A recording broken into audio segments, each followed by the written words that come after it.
Hi there, Wieke. Andrew here again, ready to correct your copyright essay. So first of all, great discursive first sentence, leaving out the background information, getting straight to the point of the discussion. Here, I would remove this, excuse me, and use that. But one point that really bugs me is using gendered pronouns to describe non-gendered things. Keep gender out of it if there is no gender there. So what I would say here is, personally, I think that these laws have a positive influence on the expression of creativity, as the original artist deserves to profit from their art.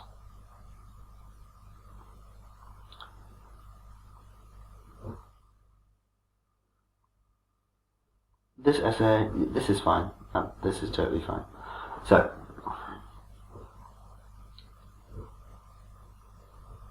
here I would say we need to simplify this slightly and say, on the one hand, if copyright laws were not enforced, many artists would be discouraged from performing. This is due to the fact that artists generally make art living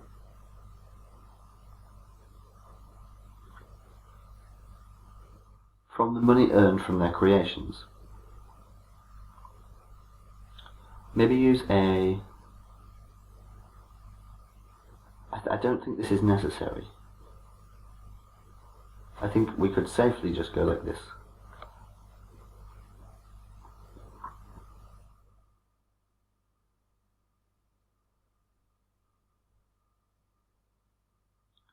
And here, maybe just say, when copyright rules are ignored, and then we don't need this, people who did not contribute to the creation could nevertheless benefit from it. And we don't even need this one either, at the expense of the original artist. Now, this, I know I used this last time, but this is incorrect. This is borne out by essentially means this is proven by. We use this is borne out by after we've made a statement. So, you know, if I say, all penguins are stupid, and I can then say, this is borne out by statistics from Harvard, or this is borne out by a documentary I saw. But we can't say, Harvard University borne out a study.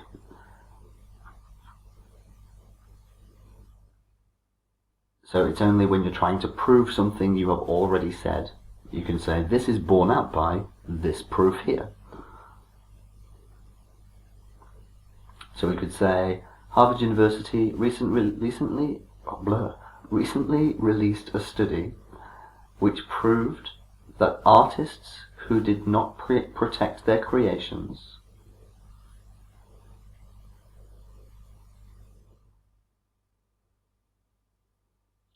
earned 75% less than those who did.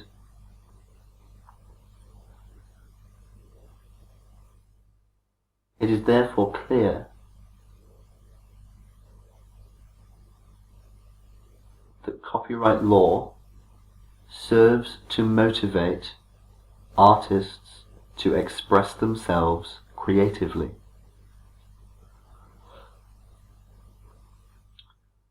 My one criticism of this paragraph really would be that you've got a lot of nots.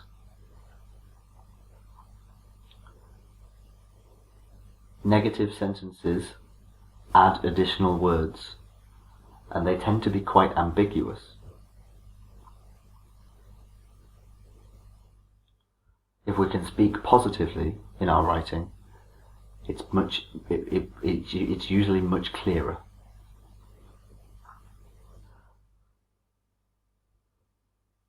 On the other hand, Copyright rules may be a threat to creative expression.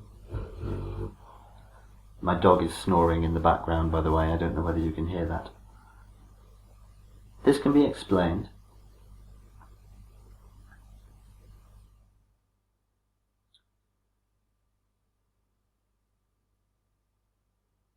I'm not sure. Do you mean new artists?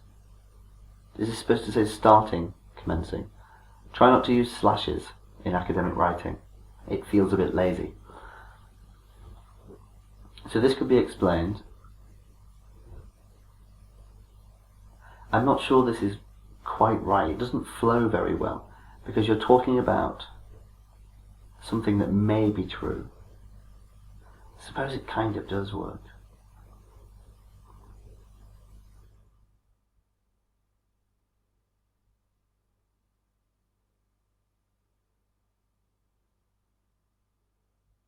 So what I would say here, actually, let's condense this. We could say, on the other hand, copyright rules may be a threat for maybe a threat to creative expression. Artists who are inspired by previous works of their peers may be punished for using, may be punished for doing so. I would just leave it at that. Artists who are inspired by work from their peers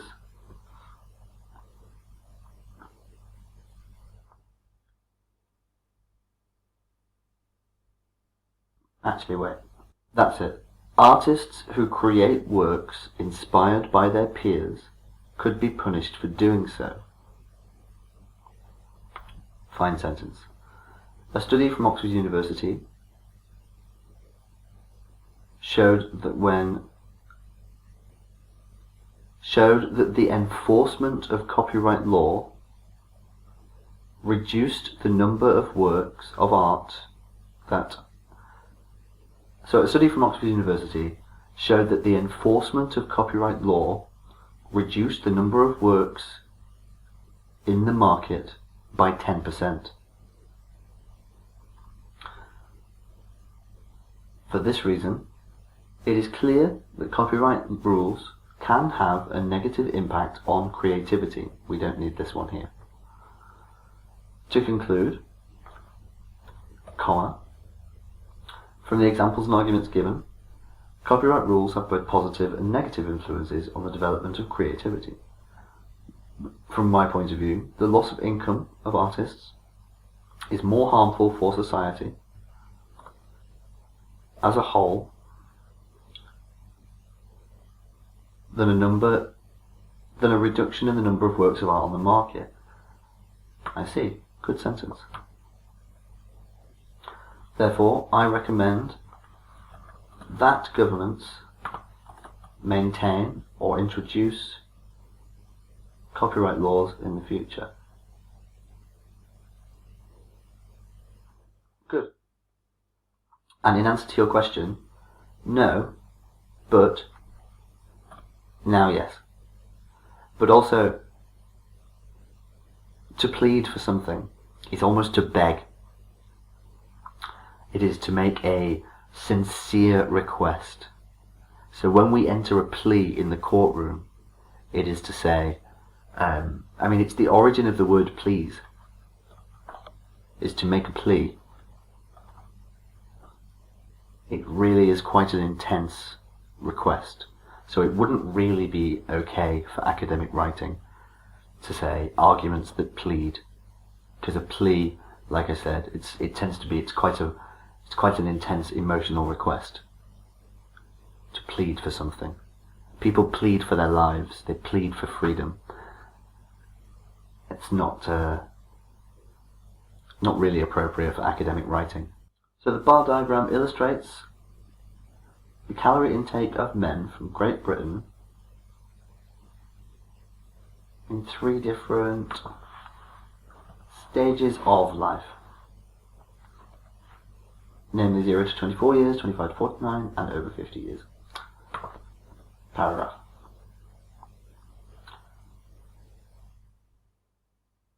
I would say here preference.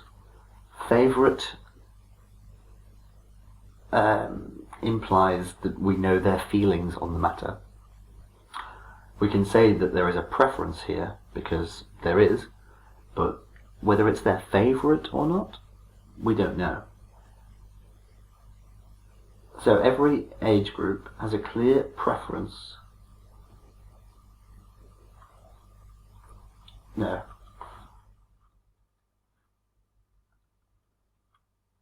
Preferred.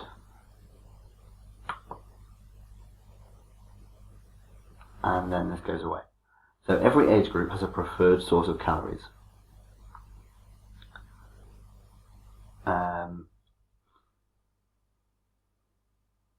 I would use a semicolon here.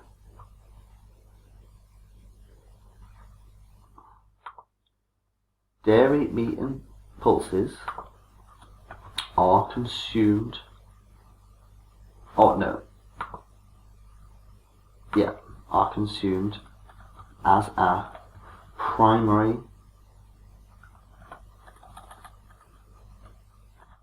source for the groups 0 to 24, 25 to 49 and over 50 respectively.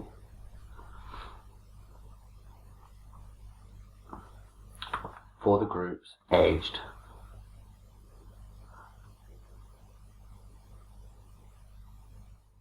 Again, don't use these. What I would say here is the consumption of both dairy and vegetables decreases over time, while the popularity of pulses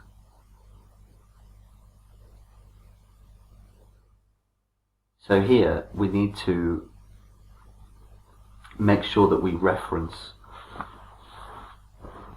the age groups properly.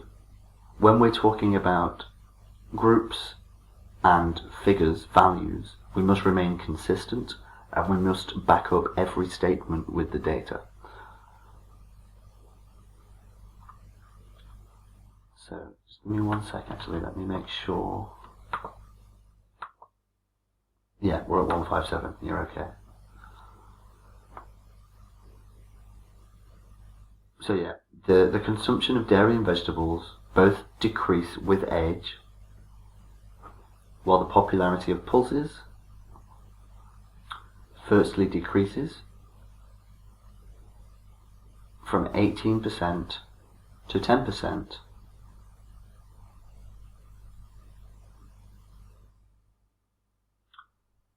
from the under 25s to the 25 to 49-year-olds.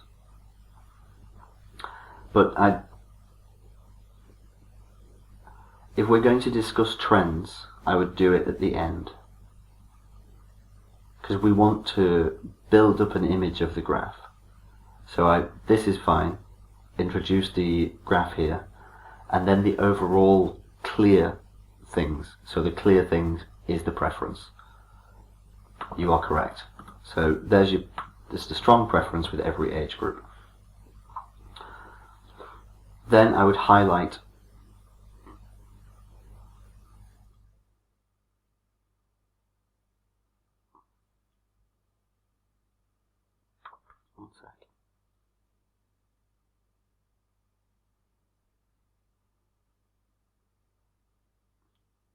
So the consumption of dairy and vegetables decreases with age.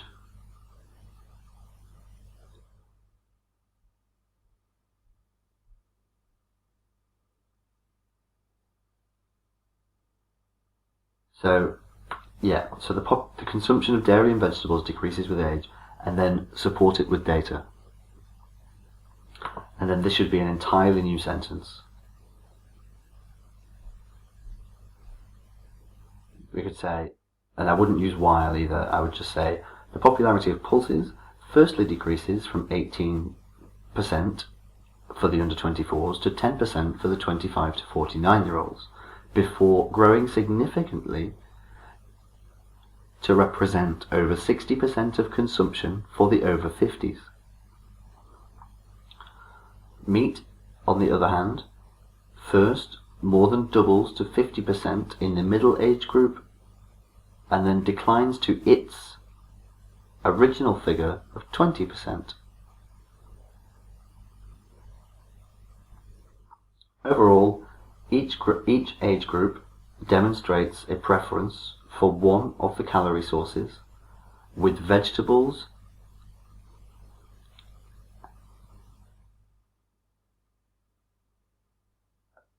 let's say each group shows a preference for one of the sources, but no group consumes more than 20% of its calories from vegetables. But no group consumes more than 20% of its calories from vegetables.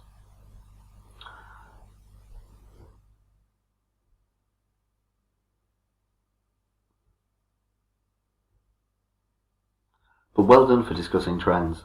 That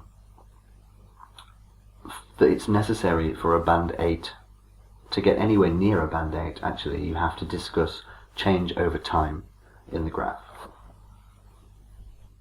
But I think you need to be clearer and use the data more consistently to support your statements and more accurately. But overall, well done. So once again, send us your corrected things and your error list and your new things, and I will have them back to you super duper quick. Well done for getting this far in the course, Wieke. All the best, and speak soon.